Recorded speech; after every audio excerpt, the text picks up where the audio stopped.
今日又同你科普一下法律，你俾人當眾打一巴掌響響個，報警之後呢會發生咩事呢？警察同你來一句冇打成輕聲呢就冇俾立案，你就私了啦。千萬唔好懵逼啊，冇人衰仔啊！你一旦同意私了，那麼今次你呢一餐你就俾白打。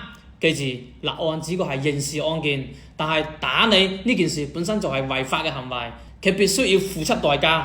只要你冷靜間講出呢三句話，場面立即瞬間就逆轉。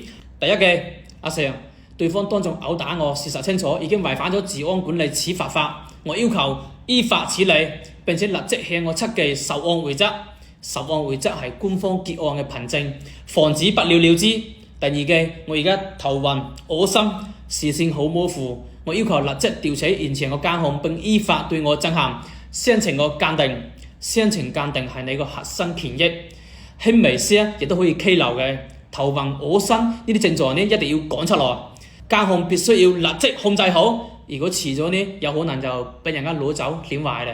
第三句話，如果我嘅合法訴求冇俾受理呢，我將通過12389熱線，並且追究相關嘅不作為嘅責任。12389係公安內部嘅監督熱線，一旦講出來，佢哋就知道你懂法律個，會依法辦事。